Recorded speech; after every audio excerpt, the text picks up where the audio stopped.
Telangana CM Revanth Reddy స్విట్జర్లాండ్లోని Zurich సిటీకి చేరుకున్నారు. దావోస్లో జరగనున్న వరల్డ్ ఎకనామిక్ ఫోరం వార్షిక సదస్సులో రేవంత్ రెడ్డి నేతృత్వంలోని తెలంగాణ ప్రతినిధుల బృందం పాల్గొననుంది.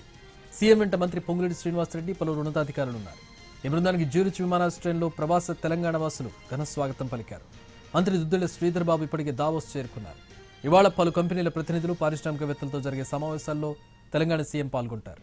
తెలంగాణ రైజింగ్ 2047 రోడ్ మ్యాప్ను దావోస్ వేదికపై పరిచయం చేయనున్నారు. తెలంగాణ రాష్ట్ర భవిష్యత్ అభివృద్ధి లక్ష్యాలు, ప్రభుత్వ విధానాలను వివరించనున్నారు. పెట్టుబడులకున్న అనుకూలతలను ప్రస్తావిస్తారు.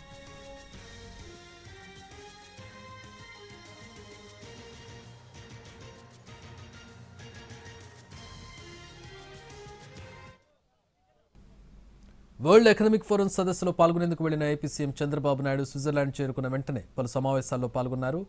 ఆంధ్రప్రదేశ్కు పెట్టుబడులు సాధించడమే లక్ష్యంగా స్పిరిట్ ఆఫ్ డైలాగ్ థీమ్తో అంతర్జాతీయ వేదికలపై ఏపీ వాయిస్ వినిపించారు. జ్యూరిచ్లో అడుగుపెట్టిన వెంటనే సింగపూర్ అధ్యక్షుడు Tharman Shanmugaratnam, World Bank Group president Ajay బంగాతో ప్రత్యేకంగా సమావేశమయ్యారు. 2047 నాటికి ప్రపంచంలోనే నెంబర్ 1 కమ్యూనిటీగా తెలుగు వాళ్ళు ఉండాలన్నారు సీఎం చంద్రబాబు. జ్యూరిచ్లో నిర్వహించిన తెలుగు డయాస్పోరా సమావేశంలో పాల్గొన్నారు.